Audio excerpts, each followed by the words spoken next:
오늘 강의를 진행하게 될 KMS랩의 배희정 대표이사라고 합니다. 오늘 강의할 항목은 인공지능에 기반이 되는 데이터와 알고리즘이 우리 사회에 어떤 영향을 미치는지 그것을 함께 살펴보고 생각하는 시간을 가지도록 하겠습니다. 우리가 일반적으로 범용 기술이라는 말을 많이 사용하는데요. 범용 기술이라는 것은 세 가지 특성을 가지고 있습니다. 첫째로 타 산업 분야에 빠르게 확산이 돼야 되고요. 그 다음에 두 번째는 업데이트와 성능 개선이 계속적으로, 지속적으로 일어나야 됩니다.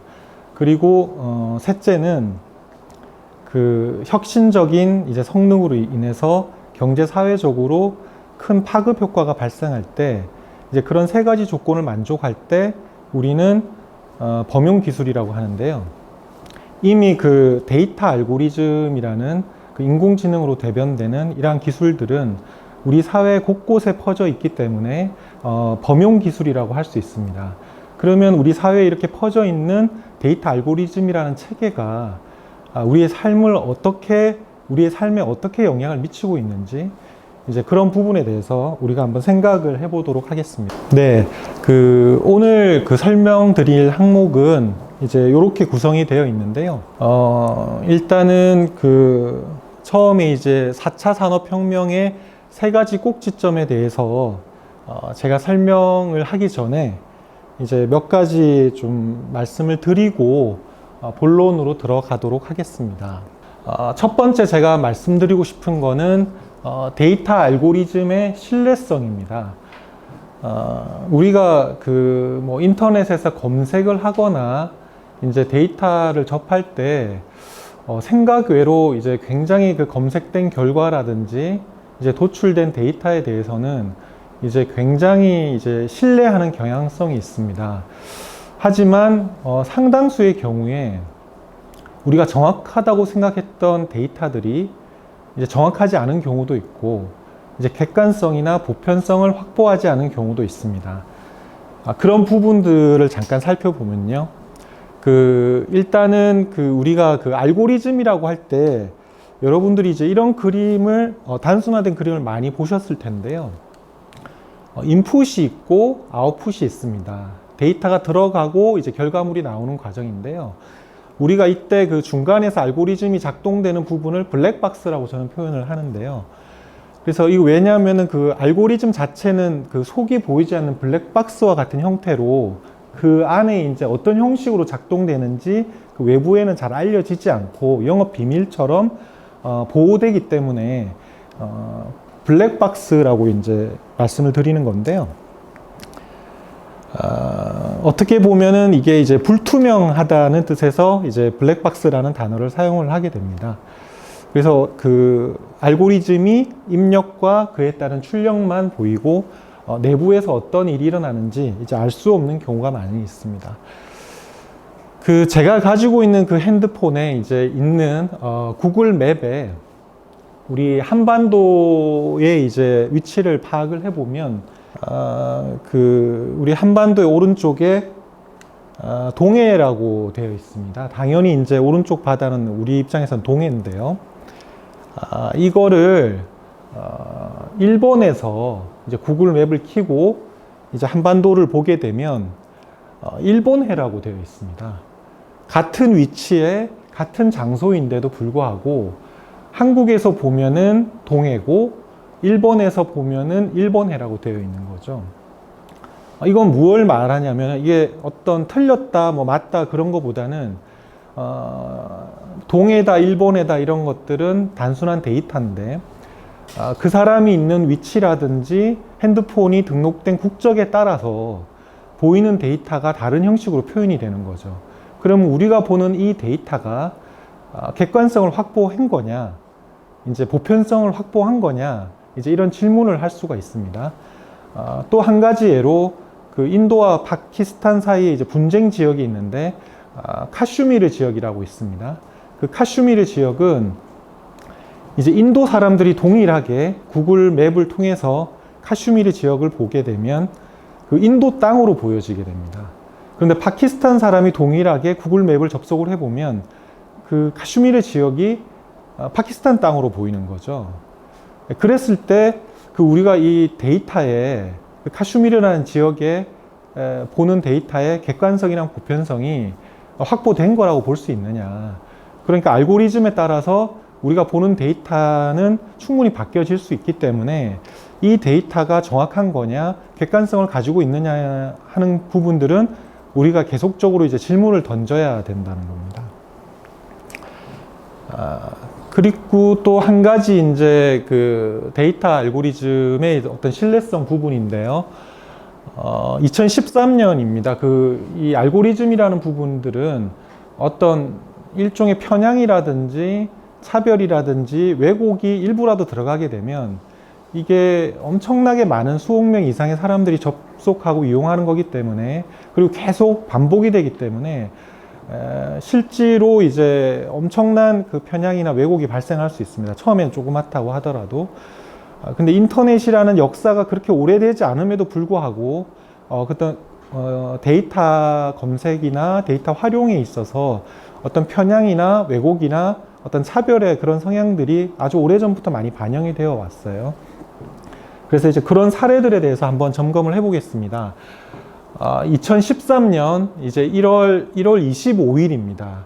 이제 구글 검색창에다가 이제 블랙 우먼에 대해서 친 거죠. 그러면 여기 밑에 보면은 연관 이제 관련된 문장이 뜨게 됩니다. 지금도 이런 문장이 뜨는데요. 이거는 원래 그 성경학자들이 성경에 있는 내용들을 검색을 할 때 사용하던 방식을 구글이 채용해서 세계에서 제일 먼저 적용을 한 겁니다. 굉장히 편리한 기능인데요. 근데 이 블랙 우먼이라는 거를 했을 때 이제 첫 번째랑 두 번째 연관 문장이 angry라든지 loud라고 되어 있습니다. 그러니까 화가 나 있다든지 시끄럽다든지 이제 이런 부분에 대해서 연상을 하게 되는 거죠. 반면에 화이트 우먼이라고 이제 보면은 뭐 이쁘다든지 아름답다든지 이런 내용이 첫 번째, 두 번째 연관 문장으로 떠오르게 됩니다. 이제 이런 부분들은 뭐 사용자가 많이 검색하는 내용을 패턴화하고 알고리즘화 했을 수도 있지만, 결국은 이런 식으로 첫 번째, 두 번째 나오는 연관 단어를 생각을 할 때 흑인이랑 백인 사이에 어떤 편향이라든지 왜곡이라든지 이런 생각이 검색하는 사람들한테 계속적으로 반복적으로 반영될 수 있는 그런 구조를 가지고 있다는 거죠. 이제 그런 부분들이 좀 큰 문제를 가지게 될 수도 있습니다. 그 다음에 보면은 이건 좀 많이 알려진 부분인데요. 검색창에 입력한 그 고릴라라는 단어가 보이실 겁니다. 그런데 실질적으로 검색되는 거는 이제 고릴라가 검색이 되는 게 아니라 이제 흑인이 검색이 됩니다. 물론 여기서 사진에 나오는 흑인이 혓바닥을 내밀고 있다든지 이제 그런 부분들이 있어서 뭐 실수가 했나 이렇게 할 수도 있지만, 그 소프트웨어적으로 볼 때는 이렇게 하기도 굉장히 어렵거든요. 뭔가 왜곡이나 차별이나 알고리즘이 잘못돼서 돌아간다는 건데, 이게 이제 그 2016년 4월 7일에 검색한 화면입니다. 뭐 만든 화면이 아니고요.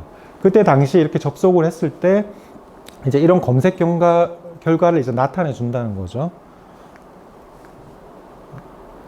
그리고 이제 두 번째는 여기 보면은 이제 미적분을 가르칠 수 있는 이제 영어 학위자를 검색을 했는데, 밑에 보면은 이제 자동 그 문장 그 정정 기능이 있습니다. 요즘에도 이런 기능들이 많은데요. 글자를 틀리게 쓰거나 했을 때 구글이 자동 검색 정정 기능을 제공을 합니다. 당신이 질문했던 거는 이런 말이냐 하고 이제 검색 결과를 정정해서 다시 되묻는데요. 이게 2016년에 여기 보면은 그 미적분학을 가르칠 수 있는 영어 학위자라고 했을 때 herself라고 분명히 이제 틀린 글자가 없이 했는데, 이 구글 정정이 himself냐고 이렇게 해서 고쳐서 다시 되묻습니다. 이거는 아마도 이제 미적분학을 많이 공부하는 영어 학위자가 남자라는 그런 편향성이 반영됐을 수도 있고, 아니면 또 다른 문제일 수도 있는데, 이제 이런 사항들이 데이터를 왜곡시키고 그 결과를 보는 사람들한테 잘못된 정보를 지속적으로 제공할 수 있다는 거죠. 그래서 우리가 실질적으로 보면 구글이나 어떤 포털 사이트, 네이버라든지 이런 데서 검색하는 결과에 대해서 굉장히 신뢰하는 경우가 있는데, 아까도 말씀드렸지만 이거 인터랙티브하게 작성도 굉장히 많이 있고요. 그 다음에 상황에 따라서, 조건에 따라서, 위치에 따라서 같은 내용인데도 서로 다른 정보로 보여지게 됩니다. 그래서 이 데이터가 맞는 건지 이제 우리가 그런 질문을 계속적으로 좀 해봐야 됩니다. 요거는 이제 강의 준비하면서 제가 구글 검색창에 이제 뷰티풀이라고 입력을 했습니다. 2월 4일에 제가 입력을 한 거고요. 여기에 보면은 이제 대부분이 백인이고 흑인이 한 3, 4명 정도 있습니다. 그리고 동양인이 이제 밑에 1명 정도 있는데요. 이게 그렇게 이제 멀지 않게 얼마 전까지는 뷰티풀이라고 검색을 하면 대부분 다 백인이 검색이 됐어요. 대부분이 아니라 100%. 이제 그렇게 되면 그걸 보는 사람들이 아름답다는 건 백인을 봤을 때 아름답다, 이런 식으로 재교육을 계속적으로 받을 수가 있다는 거죠. 이제 그런 부분들이 이제 우리의 삶에 데이터와 알고리즘이 이제 어떤 식으로 영향을 미치는지 보여주는 일부라고 할 수 있습니다. 그래서 실질적으로 이제 이 데이터 알고리즘 사회에서 가장 중요하게 우리가 고려해야 될 화두가 확증 편향입니다. 확증 편향 부분인데, 이제 한 가지 사례를 보면 뉴질랜드 총기 난사가 작년 이제 3월 15일에 발생을 했습니다. 28세 범인이 이제 자칭 인종차별주의자라고 하는 그 28세 범인이 이제 총을 쏘면서 그걸 이제 페이스북으로 생중계를 합니다. 그러면서 49명이 사망을 했는데요. 이제 이 범인은 이제 SNS 서비스를 많이 이용을 하는데, 이런 부분이 어떤 극단주의자를 강화시키고 키운다는 얘기가 많이 있습니다. 왜냐하면은 그 페이스북이나 유튜브 같은 경우에 보면 그 알고리즘에 의한 이제 추천이 있습니다. 그리고 이제 본인하고 많이 연관된 데이터를 좋아하는 사람들끼리 연결을 해주고 좋아요를 누르는 이제 그런 모델이 있는데요. 그러니까 극자나 극우의 어떤 성향의 생각을 가진 사람들이 자기 생각에 대해서 확증을 가지게 되는 거죠. 분명히 객관적으로 잘못된 건데 자기가 이용하는 SNS 서비스 상에서는 모두 다 자기를 지지하고, 그 다음에 이 SNS 서비스는 이 사용자를 가장 오랫동안 이 서비스에 잡고 있어야 되기 때문에 이 사람이 좋아하는 이제 그런 데이터들만 계속 보여주게 됩니다. 그래서 이 사람이 인종차별주의자라면 뭐 인종차별주의까지는 아니라 하더라도 그와 연관된, 이제 그와 관련된 데이터들을 지속적으로 이 사람들한테 보여주게 되는 거죠. 그러면 이 사람은 이제 이런 생각에 감염이 되게 됩니다. 그래서 이제 좀 문제들이 많이 발생하게 되는데요. 물론 이런 문제들은 이전에도 이제 저희 사회가 가지고 있었는데요. 하지만 데이터 알고리즘 사회가 되면서 이제 이런 성향들이 굉장히 더 확산이 되고 있다는 것을 저희가 이제 피부로 느끼고 있습니다. 왜냐하면 이제 정치적으로 보면 이제 영국 같은 나라도 이제 굉장히 민주주의가 많이 발달된 나라인데요. 의회 민주주의가.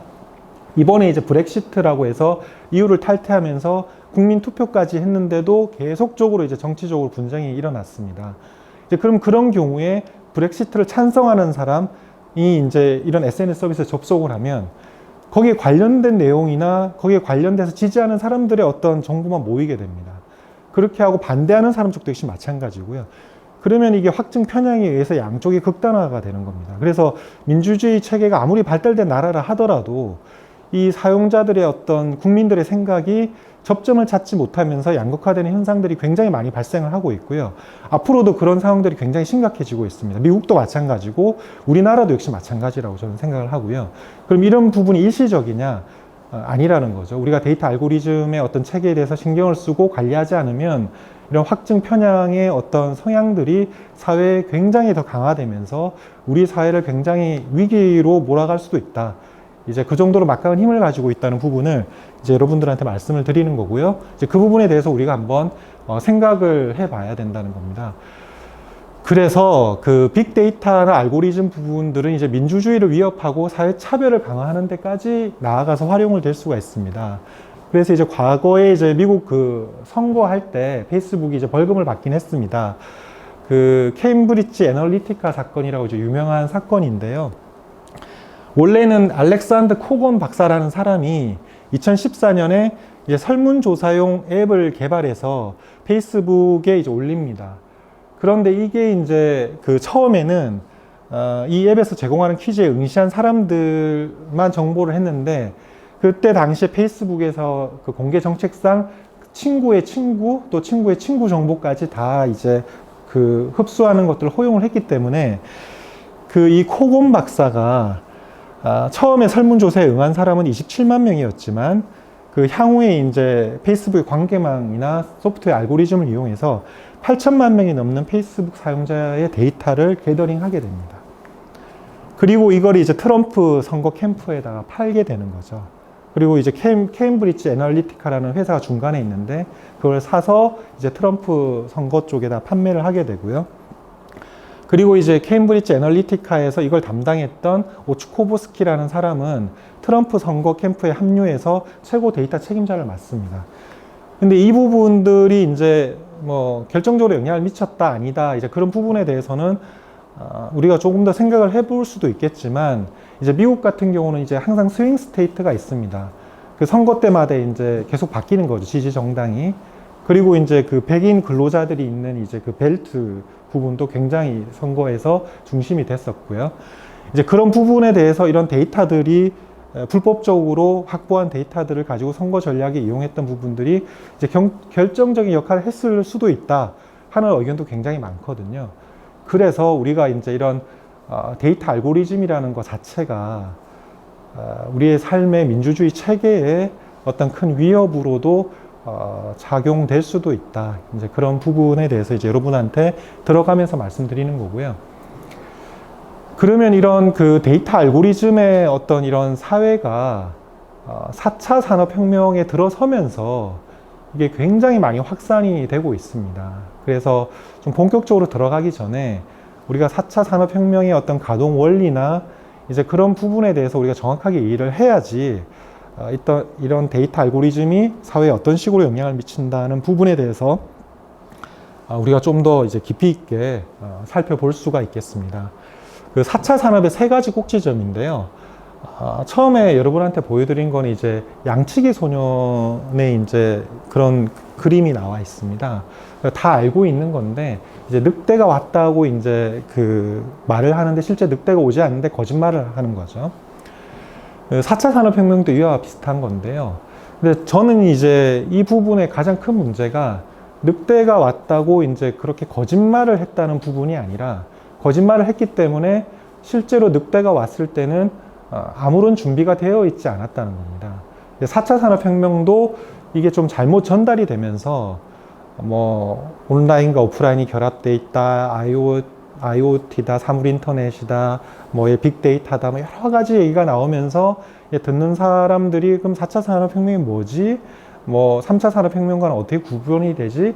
이런 생각을 가지게 되면서 4차 산업 얘기만 하면은 뭐 또 그 얘기 뭐 이런 식으로 되기 때문에 이제 그런 부분들은 물론 이제 그런 부분들을 잘못 전달한 사람들이 책임일 수도 있지만, 제가 우려하는 거는 4차 산업혁명이라는 것들이 분명히 도래를 했고 지금 우리 사회의 전반적인 부분들을 다 바꿔나가고 있는데, 이제 그런 부분에 대해서 불신을 가지게 됐을 때 중요한 거는 정말 4차 산업혁명이 이제 우리 사회에 충격적으로 다가왔을 때 우리 사회가 아무런 준비가 되어 있지 않을 수도 있다는 겁니다. 그래서 이제 그런 부분에 대해서 이제 기본적인 부분에 대해서 저희가 한번 살펴보도록 하겠습니다. 우리가 뭐 4차 산업혁명은 인공지능이다, 사물인터넷이다 이런 말을 많이 하는데요. 모든 그 산업혁명에는 추동하는 힘이 있습니다. 4차 산업의 가장 대표적인 거는 저희가 인공지능이라고 저희가 표현을 하죠. 그렇게 하고 뭐 사물인터넷도 있고 핀테크도 있고 스마트 팩토리도 있습니다. 그렇다면 과연 이 부분들을 추동하는 화산 폭발을 일으키는 밑에서 끌어오르는 동인은 무엇인가? 우리가 1차 혁명은 증기기관이었습니다. 그리고 2차 산업혁명은 전기였고요. 그 다음에 3차 산업혁명은 정보통신이었습니다. 그럼 4차는 뭐냐는 거죠. 네, 그 부분에 대해서 저희가 살펴볼 텐데, 이제 중요한 거는 이제 4차 산업혁명에 의해서 증상으로 나타나는 인공지능이다, 사물 인터넷이다, 이제 핀테크다, 이제 이렇게 얘기를 하게 되면 이게 계속 그 폭발이 일어나면서 뭐 새로운 게 발생을 하게 됩니다. 그때마다 4차 산업의 정의에 대해서 변경이 되기 때문에 실질적으로는 가장 이제 깊이 있게 4차 산업을 이해를 하려면 이거를 구동하는 그 힘에 대해서 우리가 파악을 해야 되는데요. 저는 이거를 이제 세 가지 꼭지점으로 설명을 합니다. 이제 첫 번째가 컴퓨팅 파워고요. 그 다음에 두 번째가 알고리즘입니다. 그리고 세 번째가 데이터입니다. 이 세 개가 맞물려 돌아가면서 이제 4차 산업혁명을 구동을 하는 거죠. 그래서 이게 뭐 오른쪽 그림도 마찬가지인데요. 컴퓨팅 파워, 알고리즘, 데이터. 그 그림에서 저 세 개 중에서 하나라도 없으면 의자가 서 있을 수가 없습니다. 저 세 개 중에서 하나라도 없으면 4차 산업혁명이 서 있을 수가 없습니다. 저 세 개가 맞물려서 톱니바퀴처럼 계속 돌아가면서 상승 효과를 일으키면서 지금 이제 이런 사회에 엄청난 임팩트를 주는 거거든요. 그런 부분에 대해서 저희가 좀 생각을 해봐야 되고요. 그래서 한 번 더 랩업을 하면 컴퓨팅 파워가 있습니다. 그 다음에 이제 데이터와 알고리즘이 합쳐져서 우리가 이걸 광의의 어떤 소프트웨어라고 할 수 있습니다. 이런 힘들이 지금의 4차 산업혁명을 구동시키는 힘이 되고 있다. 그런 부분이고요. 그러면 그 세 가지 꼭지점에 대해서 한 개씩 살펴보도록 하겠습니다. 컴퓨팅 파워 부분인데요. 위의 부분은 이제 TPU라고 그래서 텐서 구글에서 이제 만든 TPU 이제 플로우인데요. 이게 어디서 사용이 됐었냐면 알파고 할 때 구글이 기존의 CPU나 이제 GPU가 아니라 이런 성능을 극대화하기 위해서 이제 TPU라는 이제 그런 개념을 만들었습니다. 자체적으로. 이제 그런 부분이 있는데요. 그 CPU가 있고 그 다음에 GPU로 많이 왔는데 이게 이제 GPU라는 거는 그 엔비디아에서 그동안 만들었는데 이제 CPU보다는 연산 능력이 월등하게 뛰어납니다. 그래서 지금 현재 나오는 자율주행차라든지 그 다음에 어떤 인공지능의 그런 핵심으로 해서 GPU가 굉장히 많이 활용이 되고 있고요. 과거보다는 성능이 월등하게 많이 발전을 했습니다. 그런데 이제 지금 양자 컴퓨팅이라고 해서 퀀텀 컴퓨팅이 있습니다. 그래서 이 부분도 이제 원래 계획보다 조금 더 빨리 지금 상용화가 되고 있는 상태인데요.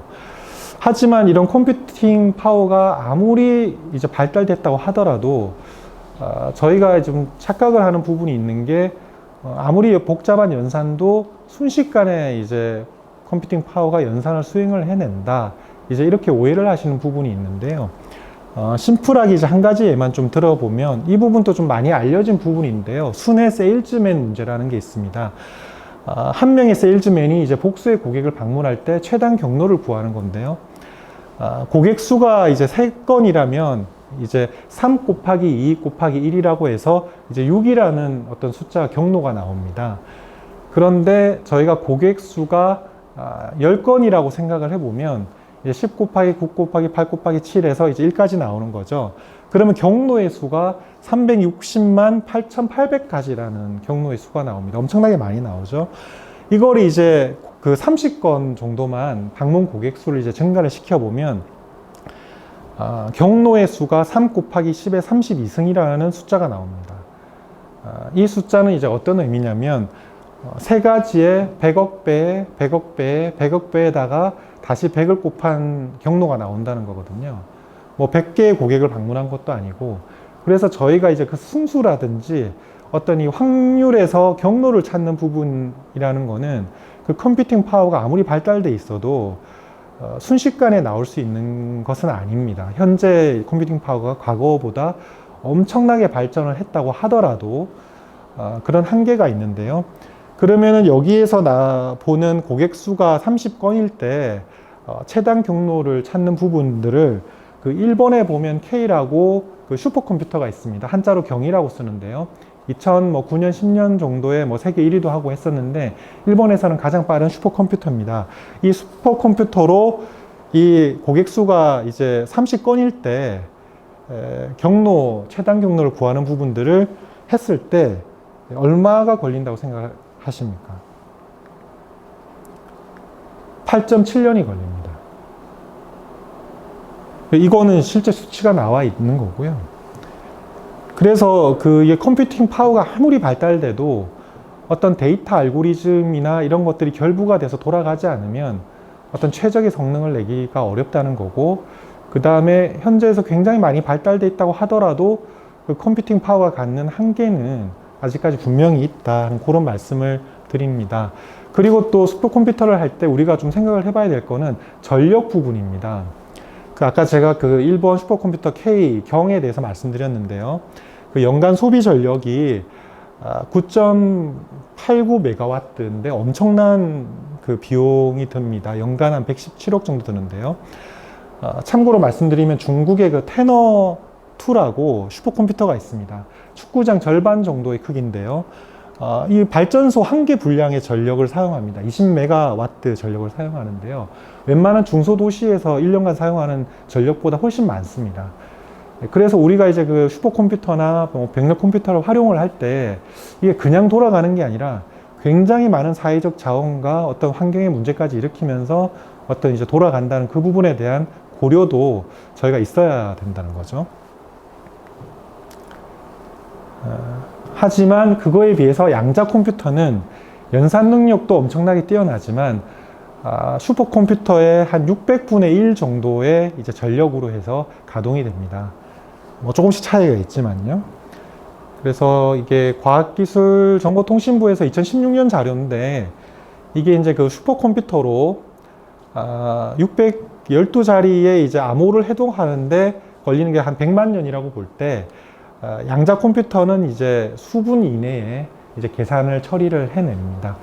근데 이거 양자 컴퓨터가 이제 지금 실용화 단계로, 상용화 단계로 좀 들어섰다고 보고요. 좀 보여드리면은 이게 이제 금년에 2월 9일에 CES에서 공개된 IBM Q라는 이제 퀀텀 컴퓨팅입니다. 이게 이제 상용화 모델이고요. 전 세계 2대가 있습니다. 그래서 잠깐만 설명을 드리면, 기존 컴퓨터는 이제 0과 1의 두 가지 상태를 활용을 해서 우리가 비트라는 부르는 방식으로 0과 1 중에서 선택을 하는 건데요. 퀀텀 컴퓨팅에서는 큐비트라는 단위를 사용을 합니다. 그래서 이 부분들을 조금 더 단순화시켜서 말씀을 드리자면, 0과 1 사이에는 무한점이 가능하기 때문에 그 무한점을 다 활용을 해서 연산을 할 때 활용을 하는 건데요. 그래서 기존의 그 컴퓨터 체계가 가진 체계랑은 비교할 수 없을 정도의 엄청난 연산 속도를 가지게 됩니다. 그 조금 전에 보신 거랑 동일한 건데요. IBM Q라는 퀀텀 컴퓨터인데, 이제 금년에 이제 2월 6일에 CES에서 공개됐는데, 저는 이제 2018년 9월에 IBM 본사에서 이제 IBM Q를 이제 직접 보게 됐고요. 그 다음에 여기를 개발한 개발자하고도 얘기를 하게 됐습니다. 그 오른쪽은 이제 그 IBM 그 회장인데요. 지니 로메티라고. 저희 회사가 빅데이터 처리 관련된 걸 하기 때문에 그 IBM 기술 파트너 중에서는 굉장히 높은 단계의 이제 파트너입니다. 그래서 2018년에 이런 양자 컴퓨터에 대해서 개발자로부터 설명을 듣고 이제 그렇게 할 수 있는 기회가 있었는데요. 실질적으로 연산 능력이 굉장히 뛰어나지만 뭐 온도를 맞추는 일이라든지 아직까지 이제 이 부분들이 상용화되기 위해서는 많은 난관이 남아 있습니다. 하지만 생각보다 빨리 이런 퀀텀 컴퓨터의 양자 컴퓨터의 시대로 지금 들어가고 있다고 보여지고요. 이제 그렇게 했을 때 우리가 다시 이제 생각을 해봐야 되는 거는 4차 산업혁명의 세 가지 축, 이제 컴퓨팅 파워랑 데이터랑 알고리즘에서 그 한 축인 컴퓨팅 파워가 지금도 엄청난 이제 능력을 가지고 있는데, 향후에는 정말 지금과 비교할 수 없는 정도의 어떤 연산 능력으로 그 4차 산업혁명의 세 가지 축의 한 부분을 맡게 된다는 거죠. 자, 다음은 알고리즘입니다. 알파고는 워낙 많은 분들이 얘기를 했기 때문에요. 간단히만 얘기를 드리면, 이 알파고 같은 경우에 이제 바둑 같은 경우도 아까 확률을 말씀드렸는데요. 이게 10에 170승까지 나온다는 얘기가 있습니다. 그래서 이게 컴퓨팅 파워가 아무리 좋고 알고리즘을 아무리 잘 짜도 이걸 끝까지 가보고 이제 의사결정을 하는 방식으로 하면 이제 경기를 할 수가 없습니다. 그래서 이제 알고리즘으로 최적화 시켜서 어느 정도까지 적정한 수준까지 가서 얘로 판단하게 훈련을 시키는 거죠. 이제 그렇기 때문에 이제 그 인공지능의 어떤 성능이 굉장히 많이 좋아진 거고요. 그 과거랑 좀 다르게 보면 오른쪽에 있는 그 표를 보면 굉장히 단순화되어 있지만 그 과거에도 알고리즘이 있었습니다. 3차 산업혁명 시대에도 IT 시스템이 있었고요. 그 기존의 그 알고리즘이라고 하면 데이터가 늘어남에 따라서 어느 정도 성능이 계속 증가를 하게 됩니다. 증가를 하다가 어느 정도 선이 지나면 데이터가 아무리 늘어나도 성능이 더 이상 증가를 하지 않습니다. 그럼 저 단계에서 성능을 증가시키려면 어떻게 해야 되냐? 저렇게 되면 그 소프트웨어 개발자가 이제 소프트웨어 저 알고리즘에 들어가서 다시 갱신을 해야 됩니다. 고치고 수정하고 컴파일을 다시 하고 그게 과거의 방식이었는데요. 그 현재의 방식은 그런 중간에 개입이 없이 딥러닝이라는 이런 학습 과정을 통해서 데이터가 증가하면 증가할수록 이 알고리즘의 성능이 계속 고도화됩니다. 이 부분들이 아주 결정적인 차이고요. 이제 우리가 살고 있는 시대가 이제 이런 시대로 저희가 들어서게 됐습니다. 그리고 또 뭐 그 데이터 알고리즘의 핵심이라고 하면 우리가 인공지능을 들 수 있는데요. 그 인공지능이 이렇게 갑자기 뜬 게 아니라 아주 역사가 오래됐습니다. 그래서 그 첫 시작은 이제 앨런 튜링부터 시작됐고요. 그 다음에 이제 존 메카시랑 이제 마빈 민스키라고 할 수 있는데, 물론 이 외에도 엄청나게 많지만 단 3명만 기억하라고 하면 저는 이 에서 알아야 된다고 권하고 싶고요. 그 앨런 튜링 같은 경우는 이제 우리 사회도 많이 알려져 있죠. 뭐 독일군하고 2차 세계대전 할 때 그 해독 불가능한 에니그마라는 이제 그 암호 체계를 지금의 컴퓨터 체계랑 유사한 부분들을 만들어서 이제 해독을 해내는 겁니다. 그게 이제 독일군에서 계속 그 암호 체계를 매일마다 끼워서 바꾸기 때문에 그걸 뭐 산술적으로 해서는 도저히 불가능한 부분들을 이제 앨런 튜링이 참여를 해서 바꿔내는 부분들로 이제 알려져 있는데요. 그 실제로는 이제 그거 외에도 인공지능에 대한 주요 논문이라든지 그 핵심 논문이라든지 그런 부분들을 굉장히 많이 발표를 했고요. 그 앨런 튜링의 그 사이트가 있습니다. turing.org.uk. 그 앨런 튜링이 영국 사람이기 때문에 이제 여기 가서 보시면은 모든 논문은 아닌데 앨런 튜링이 작성한 대부분의 논문들이 많이 올라가 있고요. 굉장히 재밌는 논문도 많이 있습니다. 그래서 지금 현대 그 데이터 알고리즘 사회에서 저희가 그 압축, 중복 제거 이런 부분들이 굉장히 중요합니다. 왜냐하면 데이터가 많은데 그걸 이제 다른 쪽으로 전송을 하게 될 때 그 큰 거를 그냥 전송을 하게 되면 네트워크를 굉장히 많이 점유하게 되고 속도도 느려지게 됩니다. 그래서 압축하고 중복 제거하는 기술이 어떤 커뮤니케이션, 데이터의 커뮤니케이션에 있어서 굉장히 핵심적인 역할을 하게 되는데요. 이제 앨런 튜링이 그때 당시에도 이제 그런 논문을 썼습니다. 그리고 또 하나 핵심적인 거는 이제 BURYING라고 해서 베링이라고 데이터를 저장하는 방식에 대한 논문도 앨런 튜링이 이제 글 쓴 게 있는데요. 거기서 그 베링에서 그 스택이라는 개념이 나왔는데 그 스택이라는 개념을 폰 노이만이 활용을 해서 그 폰 노이만 있죠. 그 컴퓨터의 체계를 만든 사람인데 그 컴퓨터의 중앙 처리 장치를 만든 사람이죠. 지금의 컴퓨터도 다 폰 노이만이 만든 그 틀을 따라하고 있습니다. 그 폰 노이만이 그 앨런 튜링이 정리한 베링이라는 개념을 에서 스택을 가져와서 그거를 컴퓨터 중앙 처리 장치를 만드는 부분에 활용을 하게 됩니다. 그래서 현재 이런 그 어떤 혁명의 시작점이라고 할 수 있습니다. 앨런 튜링이. 그 다음에 존 메카시는 이제 워낙 유명하죠. 다트머스 대학에서 Artificial Intelligence라는 인공지능이라는 말을 처음 사용을 하게 되고요. 뭐 여러 가지 혁혁한 공로를 많이 하게 됩니다. 그리고 얼마 전에 돌아가셨는데 마빈 민스키는 심층 신경망 기술을 고도화시킨 분이신데요. 이게 이제 스낙이라고 해서 지금 현재 이제 우리가 사용하고 있는 신경망 이제 시뮬레이터로 발전을 하게 됩니다. 그래서 뭐 알파고라든지 이런 부분들로 발전할 수 있던 부분들이 다 이런 이제 학문적 노하우가 축적이 되어 있다는 거고요. 그 다음에 이제 그 AI 윈터라고 있는데 이것도 많이 공용적으로 쓰이는 말입니다. 우리가 이게 이제 한참 전부터 인공지능을 연구를 해왔기 때문에 미국 정부라든지 일본이라든지 유럽이라든지 여러 나라에서 인공지능 알고리즘 개발에 엄청난 돈을 투자를 했음에도 불구하고 효과가 거의 없었다는 거죠. 그래서 사람들이 결국 이제 생각하기는 인공지능이라는 거는 이제 지금 시점에서는 불가능하다. 100년 뒤에나 가능한 얘기일 것이다. 이제 그렇게 생각을 한 시기가 AI 윈터입니다. 그래서 이제 그런 시기가 지나고 뭐 실제 100년 뒤쯤이나 올 거라고 생각을 했는데 이제 알파고 때문에 화려하게 부활을 하게 되는 거죠. 그리고 그 기저에는 아까 제가 말씀드린 그 세 가지 꼭지점, 컴퓨팅 파워, 데이터, 알고리즘, 이제 이런 것들이 작동하면서 수면 아래에 있던 인공지능이라는 데이터 알고리즘의 핵심이 이제 우리의 사회의 범용 기술로 부각을 하게 되는 겁니다. 자, 그럼 데이터도 한번 살펴보도록 하겠습니다. 이 데이터 부분이 과거에도 데이터가 많았었죠. 물론 지금 생성되는 데이터는 뭐 동영상이라든지 과거와 비교할 수 없을 정도의 어마어마한 데이터가 발생을 하고 있지만 어쨌든 데이터라는 형식은 존재를 했는데 그 큰 차이점이 뭐냐.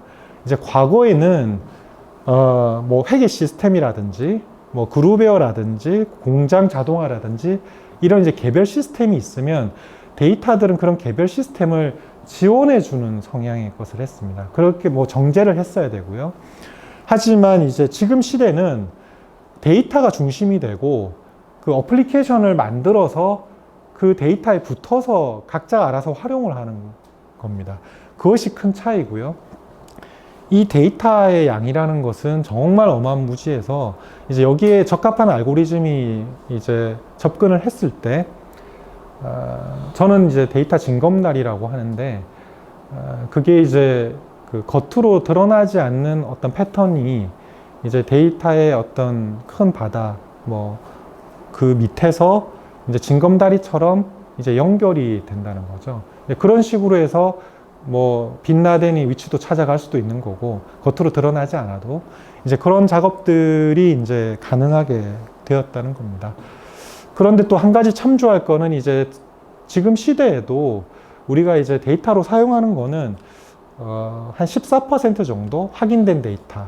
그 외에는 이제 중복되거나 이제 미확인 데이터들이 그 빙하의 아래에 수면 아래에 있는 것처럼 대부분의 데이터는 이제 수면 아래에 있다는 거고요. 그 중에서도 현재 활용되고 있는 데이터는 이제 1% 미만이라고 볼 수가 있습니다. 그리고 또 중요한 거는 현재 활용하고 있는 데이터의 80%는 비정형 데이터입니다. Unstructured Database라고 우리가 하는데 이제 그런 비정형 데이터가 이제 많다는 거죠. 그래서 과거에는 우리가 뭐 숫자라든지 어떤 글자도 타입이 정해져 있다든지 이런 어떤 정형화된 Structured 데이터만 이제 우리가 활용을 했었는데 지금 시대는 이제 Unstructured Data라고 해서 그런 비정형까지 분석해내는 기술들을 이제 가지게 된 것입니다. 왼쪽에는 이제 관계형 데이터베이스인데요. 이게 이제 과거에 많이 사용했고, 물론 현재도 사용을 하고 있습니다. 대부분의 기업들이. 이제 이런 기업에서 사용하는 데이터들을 보면, 이렇게 뭐 타입이라든지 자릿수라든지 이런 것들이 정리가 돼서, 뭐, 자기 주민등록번호라든지 4번 이런 걸로 해서 조인을 저희가 시킨다고 하죠. 데이터를 정지해서 그냥 연결이 되는 게 아니라 다 조인이 되게 되는 형식으로 되어 있습니다. 그런데 이제 지금 시대에는 뭐 NoSQL이라든지 이런 비정형 데이터를 관리할 수 있는 오픈소스들이 뭐 많이 공개가 되어 있고요. 뭐 몽고DB라든지 이런 비정형 데이터를 관리할 수 있는 데이터베이스를 저희가 많이 활용을 하고 있습니다. 그리고 이제 프로그램 언어도 뭐 스크래핑이라든지 이제 이런 언어들 다양한 이제 빅데이터를 핸들링할 수 있는 이제 언어들이 많이 사용을 하고 있고요. 뭐 스크래핑 기술은 뭐 잠깐 설명을 드리자면 이제 우리가 그 토스라는 앱을 쓸 때 뭐 뱅크 샐러드라든지 자기 뭐 신용 정보라는 걸 그거를 확인할 때 조회를 할 때 각종 은행이라든지 뭐 보험사라든지 이런 데서 데이터를 한꺼번에 끌어오잖아요. 이제 그때 사용하는 게 스크래핑 기술입니다. 물론 거기만 쓸 수 있는 건 아니고요. 이제 그런 식으로 큰 데이터의 이제 빅데이터 속에서 어떤 자기가 원하는 데이터들을 자유롭게 활용할 수 있는, 과거에 우리가 무슨 조인이라든지 데이터 타입을 정해서 활용하는 방식이 아니라 이제 그런 데이터들을 비정형 데이터까지 저희가 원활하게 사용할 수 있는. 그래서 저는 이제 그걸 표현하기 위해서 이렇게 이제 물결 치는 부분들을 이제 표현을 해봤습니다. 그림을 가지고 왔는데요. 이게 어떻게 되냐면 이제 현재 그런 데이터를 조회하고 분석하고 연산하는 부분들이 과거의 방식과 좀 다른 게 이게 어떤 이제 스타트를 하면은 멈춤이라는 브레이크를 밟기 전까지는 얘가 갈 수 있는 데까지 데이터를 찾아서 다 가게 됩니다. 조인이라는 연결성이 없어도 현재 어떤 데이터베이스 구조라든지 알고리즘 구조라든지 어떤 프로그램 언어의 구조들이 이제 그런 것들을 가능하게 하는 거죠. 그래서 그 정말 많은 데이터 속에서도 이제 본인이 원하는 데이터들을 계속적으로 찾아갈 수 있게 하는 겁니다. 그래서 멈춤하기 전까지는 이 알고리즘이 계속적으로 분석을 해서 고도화시키는 거죠. 이제 그런 부분들이 지금 우리가 가지고 있는 시스템, 인공지능, 빅데이터 소프트웨어에서 지속적으로 활용이 되고 있는 것입니다. 그리고 이거 데이터 쪽에서 이제 블록체인을 뭐 간단히 언급하고 넘어갈 수밖에 없는데요. 우리가 이제 화폐라는 것들을 데이터로 변환을 해서 디지털 데이터로 변환을 해서 사용할 수 있도록 한 것이 이제 블록체인입니다.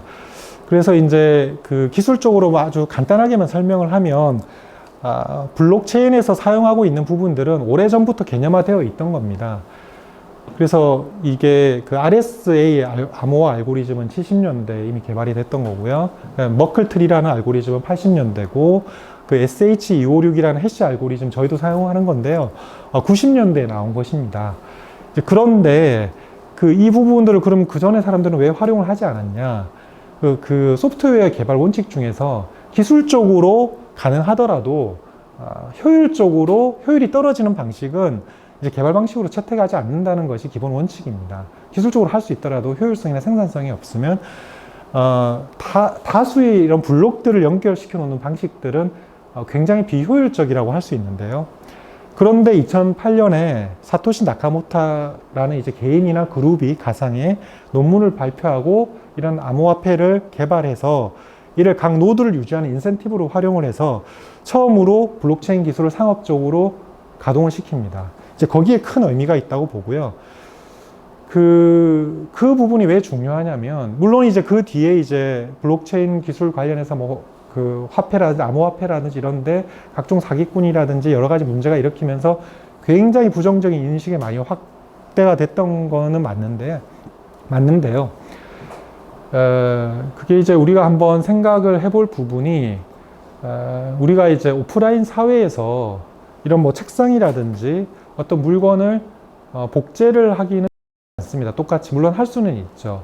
그런데 우리가 디지털 사회에서의 복제 개념은 오프라인 사회랑은 아주 다릅니다. 가장 복사나 복제나 위조를 하기가 쉬운 곳이 그런 인터넷 사회고 디지털 사회입니다. 이제 그런 데서 변조가 불가능한 신뢰성을 확보한 데이터의 어떤 틀을 갖췄다는 측면에서 이제 이 체계가 굉장히 의미가 있고요.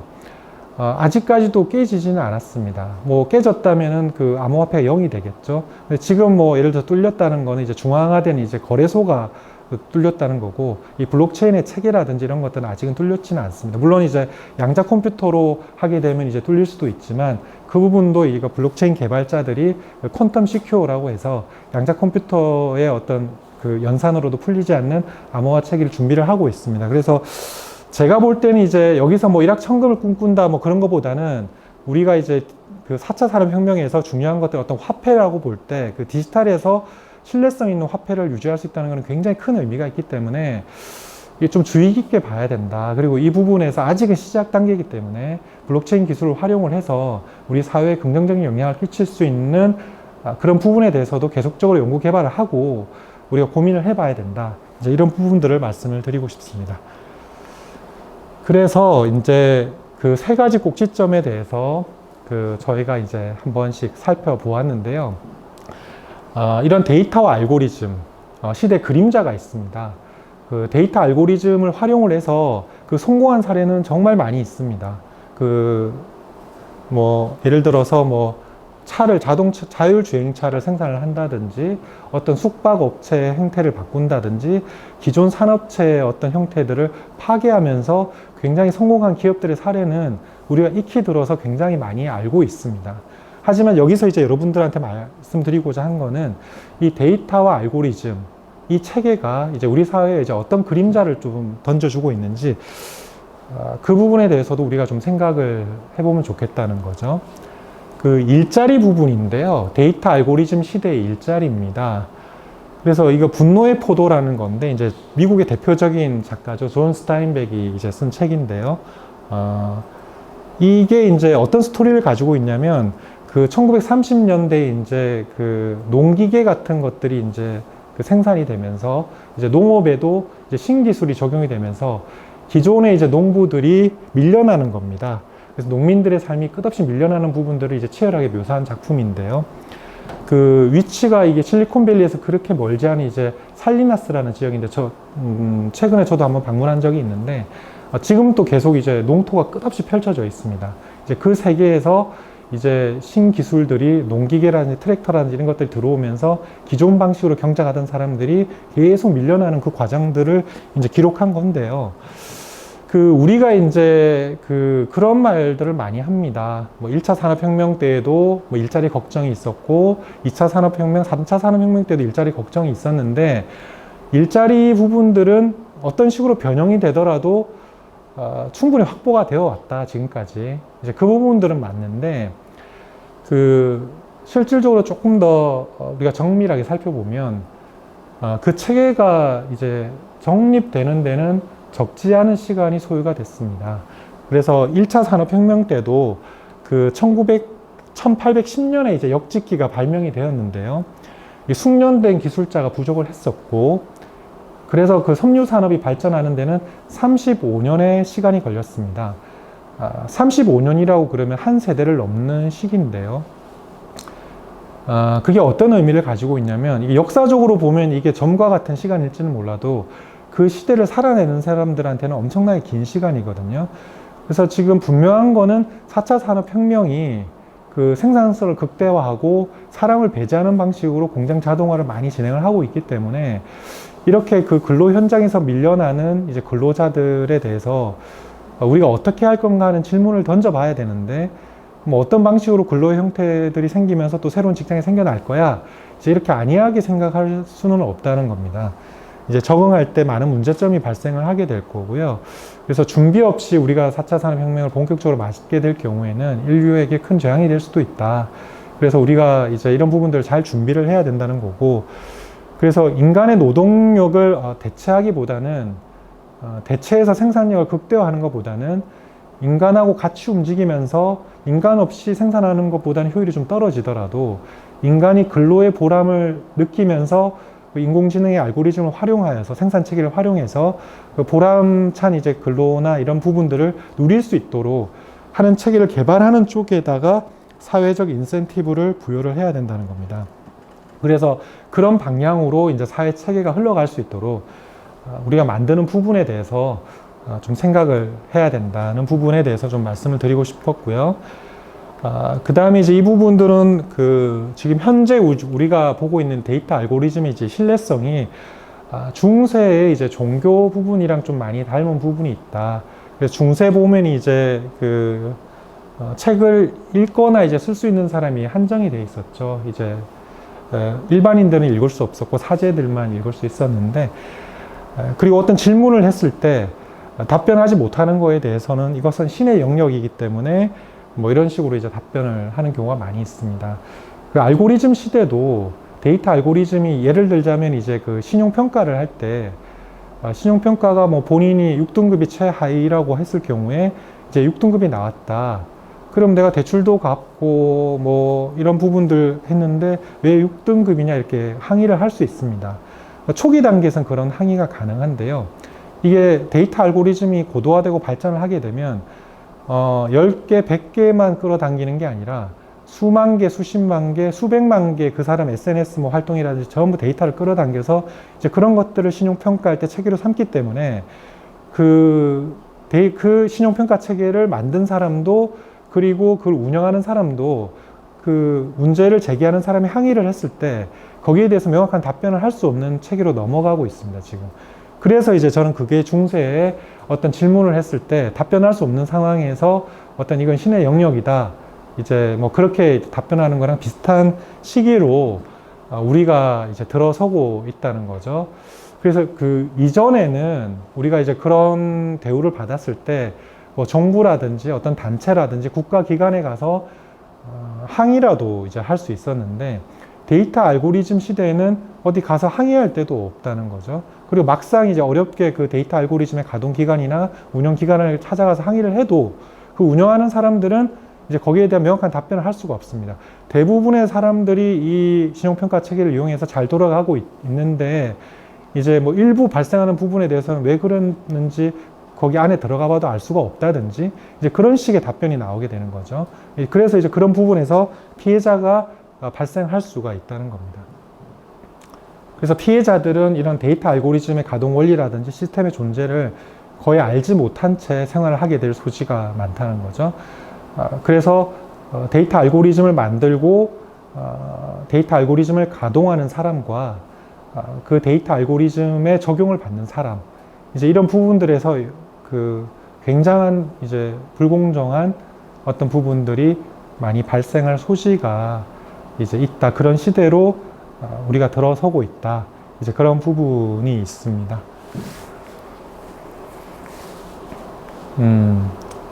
이거 뭐 보신 분들이 많을 텐데요. 탐 크루즈가 이제 주연한 영화인데 2054년에 이제 범죄가 일어나기 전에 뭐 범죄를 예측하는 이제 그런 스토리로 되어 있습니다. 마이너리티 리포트라는 영화인데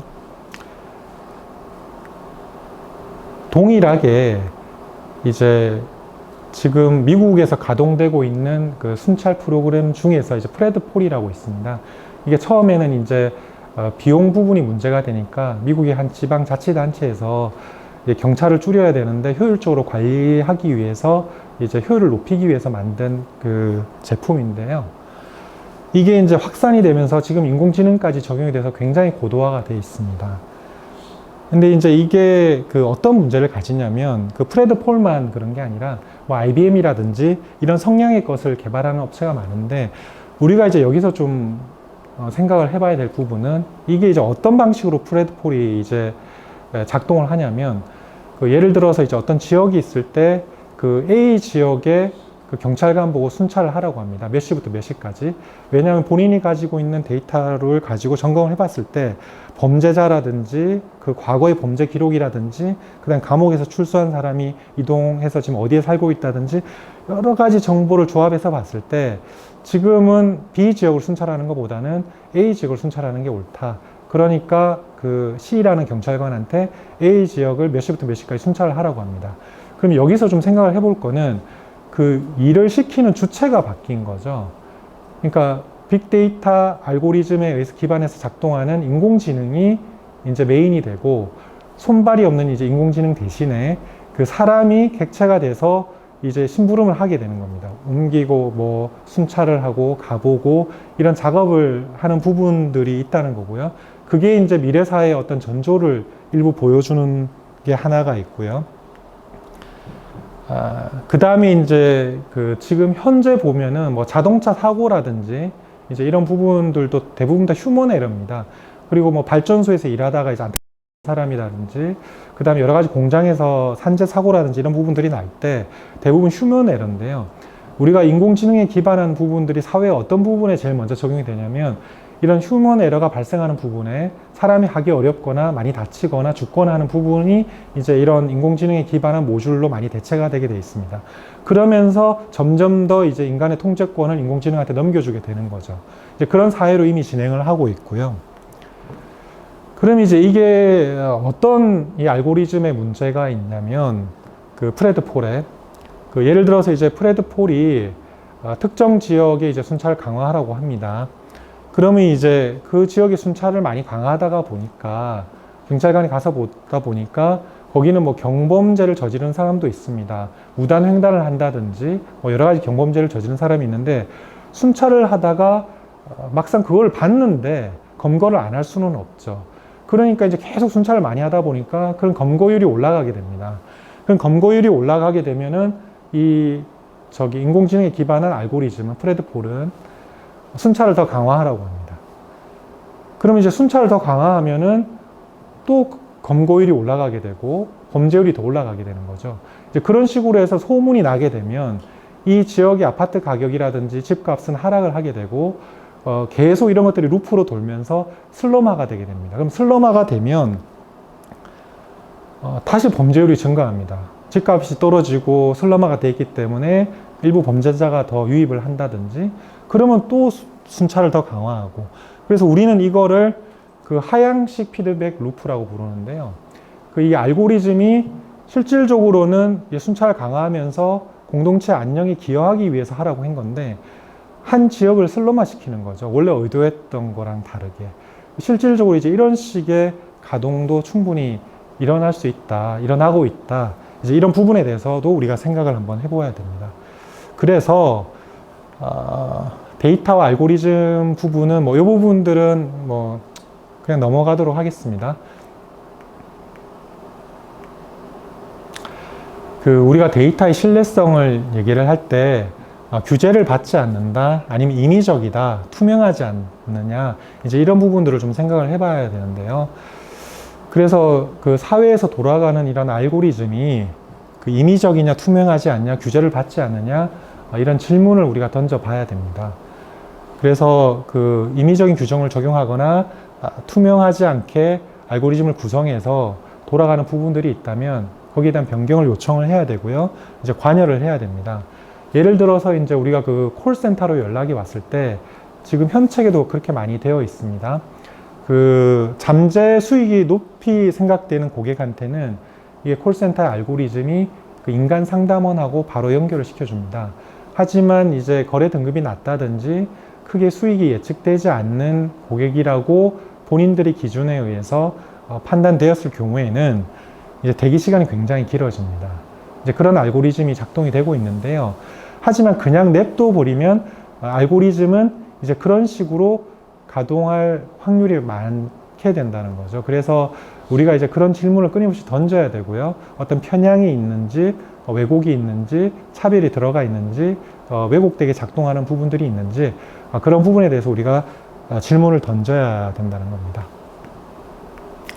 그리고 데이터 알고리즘 사회의 또 중요한 개념이 버킷이라는 개념입니다. 그래서 이 부분들은 두 질문은 비슷하지만 질문의 의미는 하늘과 땅 차이입니다. 당신은 과거에 어떻게 했을까라는 질문하고 당신과 같은 사람들은 어떻게 행동했을까? 이제 이 질문이 있는데요. 알고리즘은 당신이 아니라 당신과 같은 사람의 부류를 말할 때가 많이 있습니다. 그래서 버킷이라고 하는데 설령 당신은 문제가 없다고 하더라도 당신과 비슷한 많은 사람들이 당신이 살고 있는 지역이라든지 당신이 가지고 있는 조건이라든지 여러 가지를 봤을 때 그런 환경이나 조건에 있었던 사람들이 사회적 낙오자거나 범죄자로 판명이 난다면 이 버킷에 담긴 사람도 그들과 똑같은 대우를 받게 될 확률이 굉장히 높아집니다. 현재 많은 데이터 알고리즘들이 이런 방식으로 가동이 되고 있고요. 이 부분들은 굉장히 큰 문제죠. 왜냐하면 이 버킷에 담을 때 실수가 흔히 발생하게 됩니다. 왜냐하면 완벽하지 않기 때문이고요. 그리고 중요한 문제는 시스템의 실수를 정정할 수 있는 피드백은 대부분 많이 존재하지가 않습니다. 그래서 이제 이 부분에서 피해자가 된다고 하면 그 사람은 굉장한 사회적 불이익을 받게 됨에도 불구하고 이제 거기에 대해서 빠져나온다든지 어떤 이의를 제기한다든지 그런 부분들을 수행하기가 굉장히 어렵게 된다는 거죠. 그래서 의문스러운 전체 시스템이라고 했는데요. 조금 더 비슷하게 말하면 의문스러운 전체 시스템이라고 하면 됩니다. 앞에서 말씀드렸지만 데이터 알고리즘이라는 거는 핵심 기능들은 블랙박스처럼 암호화돼서 대중한테 공표가 되지 않기 때문에 많은 경우에 이제 그런 부분들이 정확하게 어떻게 작용이 돼서 이런 피해가 발생했는지 이제 알 수가 없게 되는 경우가 많이 있다는 거죠. 그래서 저는 적정 기술이나 사회적 기술이라는 말을 이제 우리가 많이 쓰게 되는데요. 사회적 데이터라는 어떤 그런 부분의 개념 정립이 굉장히 중요하다고 저는 생각을 합니다. 그래서 빅데이터라는 단어 말 자체가 사회에서 끌어당길 수 있는 데이터의 최대치를 끌어당긴다는 의미가 있거든요. 따라서 사회에서 최대치 데이터를 끌어당겼기 때문에 사회에 대한 책임을 질 수밖에 없고 이제 그렇게 해야 되는 거죠. 그래서 사업가라든지 페이스북이라든지 유튜브라든지 그런 대형 기업들, 데이터를 활용하는 대형 기업들은 이미 확보한 데이터들, 사용자들의 데이터들은 본인의 것이라고 합니다. 하지만 이제 본인들의 돈을 이용해서 플랫폼을 이용해서 확보했다고 해도 빅데이터의 사회적 책임이 져지지는 않습니다. 왜냐하면 사회에서 그 데이터들을 끌어당겼기 때문에. 그래서 빅데이터에 접근할 수 있도록 했다는 것 자체가 사회적으로나 비즈니스적으로는 엄청난 특혜를 준 거기 때문에 그 빅데이터의 효율적이고 창의적인 아이디어가 결합했을 경우에 이제 큰 효과를 봐서 사업체를 키운 거기 때문에 이제 그 부분에 대해서는 이제 규제를 받고 그 데이터 알고리즘에 대해서는 통제를 받아야 된다는 거죠. 그렇게 하지 않으면 그거 자체가 굉장히 무책임한 일이 될 거라는 겁니다. 그래서 우리가 그 사회적 데이터의 개념 보면 자동차 같은 경우는 이게 사고가 날 수 있기 때문에 정기적인 점검이 있습니다. 그런데 지금 그 아까도 말씀드렸지만 데이터 알고리즘은 이미 범용 기술이 되었음에도 불구하고 데이터 알고리즘이 지금 사회적 점검을 받는 경우는 거의 없습니다.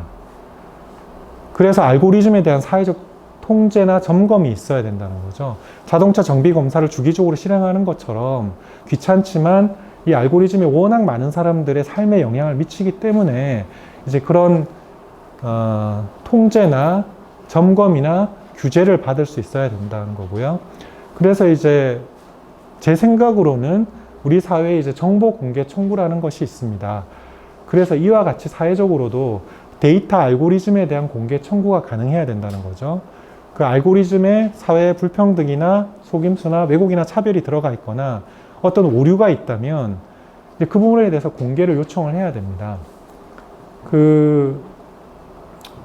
많이 이제 생각하는 부분들이 데이터 알고리즘이나 이런 부분들은 굉장히 전문성이 고도화된 사람들만 핸들링 할 수 있는 거고, 이제 일반인들은 접근하기 어렵기 때문에 신경을 많이 쓰지 않는 경우가 많은데요.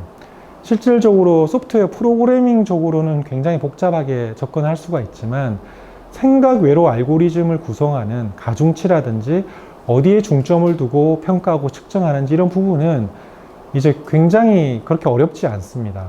그래서 예를 들어서 대형 기업이 어떤 알고리즘을 돌렸는데 그 평가 체계에 의해서 피해자가 나왔을 경우에 그 알고리즘에 대해서 공개를 해라고 객관적인 기관이나 정부 기관이나 국회나 이런 데서 요청을 할 경우에 그 기업들은 그 부분들을 우리는 이런 부분에 가중치를 두고 해왔다고 공개를 해야 된다는 거죠. 그렇게 공개를 해서 사회적인 감시와 통제를 받고 이거 너무 불공평하지 않냐, 이런 부분을 바꿔야 된다는 이제 그런 체계가 적용이 돼야 되는데, 그런 체계의 적용이 없이 지금 너무 빠르게 이제 우리 사회의 알고리즘이 곳곳에 영향을 미치면서 이제 퍼져나가고 있다는 거죠. 생산성과 효율성만 강조되면서 이제 그런 부분에 대한 우리가 문제의식과 이제 질문을 해야 된다는 거죠. 그래서 공공기업의 영역에서 데이터 공개를 요청하고 자유롭게 활용을 하기는 할 수 있지만 공개를 전제로 해야 된다. 그런 부분이 있고, 그 데이터 알고리즘 부분에 있어서는 어쨌든 효율과 생산성을 생각할 수밖에 없는데요. 우리가 효율과 생산성이라는 게 결국 우리 공동체의 삶을 행복하기 위해서 필요한 거지 다른 목적을 위해서 필요한 것이 아니라는 겁니다. 그래서 우리 공동체의 이제 가장 중요한 이제 그 틀 중에서 법원의 판결 제도가 있습니다. 그래서 이 판결 제도라는 거는 우리 모두가 다 인정하고 있는 건데요. 공정성을 보장하기 위해서 효율성을 희생하는 대표적인 겁니다. 그래서 헌법은 이제 죄를 지은 사람이 증거 부족으로 그런 이제 유죄 가능성이 있는 사람을 풀어주는 것이 무고한 사람을 투옥하는 것보다 사회에 미치는 피해가 없다고 판단을 합니다. 그러니까 설령 죄 있는 사람을 풀어주더라도 무고한 사람을 감옥에 가두는 일은 없도록 해야 된다는 것이 우리 모두가 사회적으로 인정하고 있는 법 체계죠. 굉장히 비효율적으로 작동하는 거지 않습니까? 1심, 2심, 3심을 거치면 몇 년 동안 이제 그런 법적인 분쟁이 발생을 하게 되는데요. 근데 가만히 생각해 보면은 우리 데이터 알고리즘이라는 거는 앞으로도 그렇고 현재도 그렇고 어떤 이런 비즈니스에서 일어나는 거, 사회관계에서 일어나는 거, 지금 현재 어떤 우리 삶에 영향을 미치는 그 어떤 것보다 많은 영향을 미치고 있습니다. 그럼에도 불구하고 이런 법원의 판결 제도처럼 전혀 견제 장치가 없는 채로 이제 굴러가고 있다는 거죠. 대부분의 경우에. 이제 그 부분들이 굉장히 큰 문제가 있다는 거고요.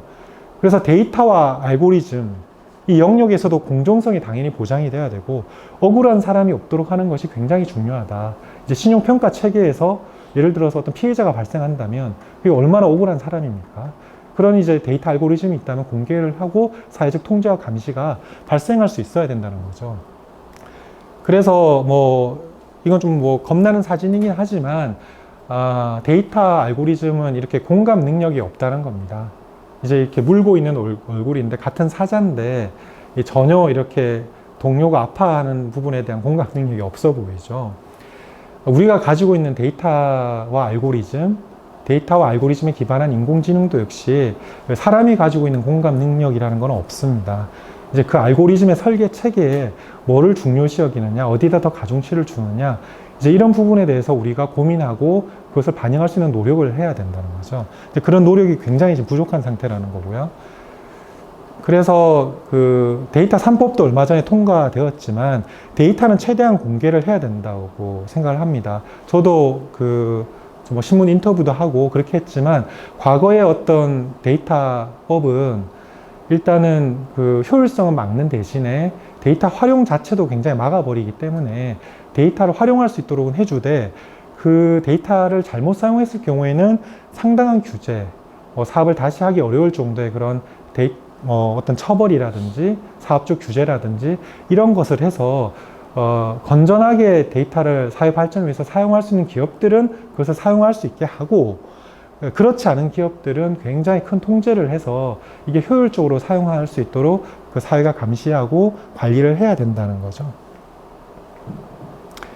그래서 끝으로 이제 거의 다 왔는데요. 이게 데이터와 인간 부분에서 잠깐 이제 한 가지 그림만 좀 설명을 하면 이게 이제 2000년에 이제 클린턴 대통령이 이제 인간 게놈 지도를 발표한 화면인데 이게 이제 콜린스라고 이제 미국 국립보건원장입니다. 그래서 이분이 있는 거는 조금 납득을 할 수가 있는데 크레이그 벤터라고 민간인이 여기 클린턴 대통령이랑 같이 서 있습니다. 그래서 이분이 이제 크레이그 벤터라는 사람은 1998년에 이제 그 벤처기업, 바이오 벤처기업을 설립을 해서 이게 원래 이제 인간 게놈 지도라는 게 18개국에 엄청나게 많은 과학자들이 이제 투여가 됐고 그때 당시로는 천문학적인 30억 불이라는 돈이 투여가 돼서 개발을 하고 있었는데 이 이제 벤터라는 사람이 자기는 5분의 1의 시간만 있으면은 이걸 개발할 수 있다. 이런 식으로 해서 이제 벤처 기업을 만들고 이제 투입이 되는데 실제 그걸 해냅니다. 그래서 이제 그 샷건 방식이라고 어떤 이제 컴퓨터의 방식이 있는데 그 방식을 써서 30억 불을 써서 국가가 해오던 것보다 더 빠른 속도로 이제 그것을 이제 실행을 해내서 물론 이제 정확도는 국립보건원보다 좀 떨어졌지만 그런 엄청난 일을 해서 이 발표 자리에 민간인으로 이분이 참여하게 되는 거죠.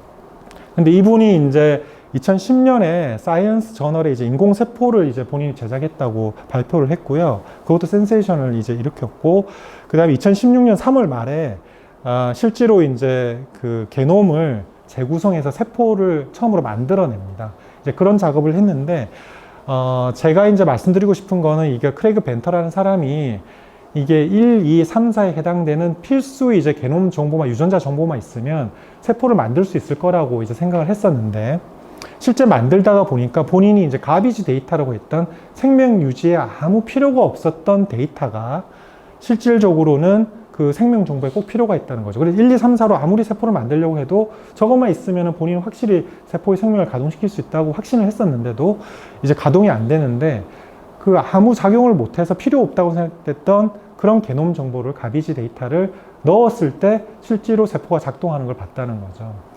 그래서 우리가 이제 그 데이터 알고리즘이라는 게 생산성이나 효율이라는 그런 잣대로 어떤 사람을 측정하고 평가하지만 우리 공동체에서 별로 필요가 없고 효율이 굉장히 떨어진다고 했던 사람들이 실질적으로 그 공동체를 이루는데 굉장히 큰 역할을 할 수가 있습니다.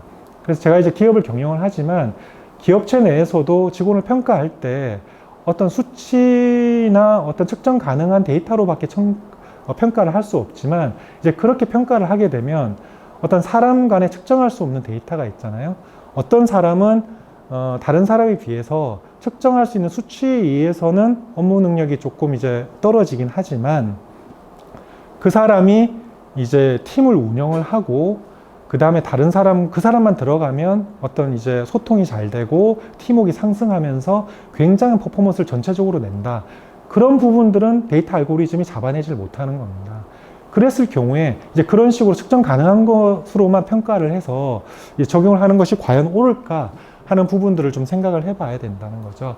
그래서 데이터와 알고리즘 세계에서도 전혀 중요하지 않다고 생각한 것이 공동체 유지에서도 굉장히 중요한 역할을 할 수 있다는 거고요. 불가피하게 데이터의 중요도를 선정할 수밖에 없지만 그것을 절대적이고 변경 불가능한 것으로 받아들일 경우 왜곡이 발생한다는 거죠.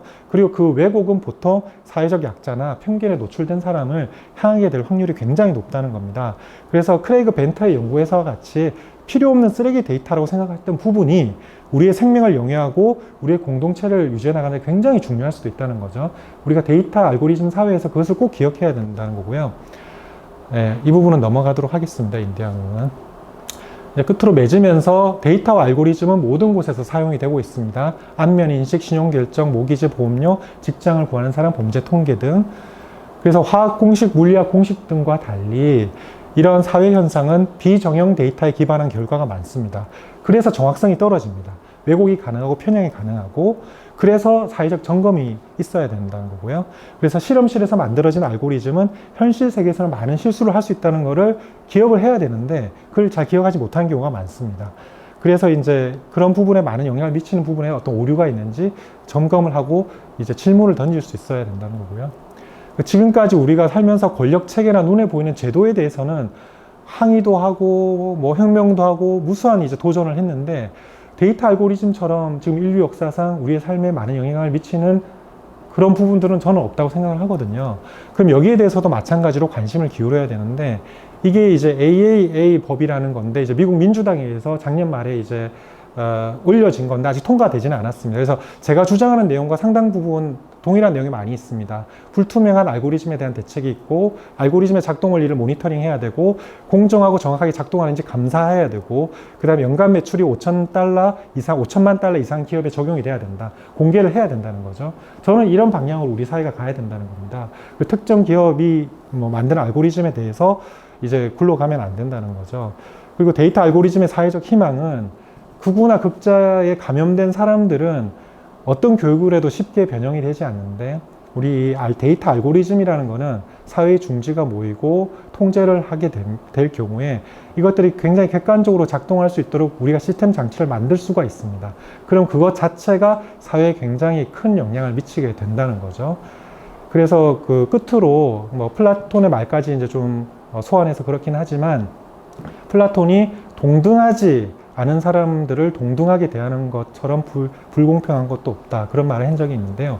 저는 그걸 바꿔서 알고리즘을 만들거나 운영하는 사람과 알고리즘에 적용을 받는 사람을 동등하게 대하는 것처럼 이제 불공평한 것은 없다. 이제 그렇게 생각을 하거든요. 그래서 우리 사회가 이런 데이터 알고리즘에 기반한 인공지능이 지금보다 훨씬 더 많이 사회 곳곳에 스며들게 될 거고 우리는 그것으로 인한 생산성의 효율과 어떤 이익들을 많이 향유하게 될 텐데 그러면서 어떤 측정에서 소외된 사람들, 왜곡되게 작동되는 알고리즘이 있는지 이제 그런 질문을 계속 던질 수 있는 이제 그런 사람이 되어야 된다. 이제 그런 말씀을 끝으로 드리고 싶습니다. 네, 이상 강의를 마치도록 하겠습니다. 감사합니다.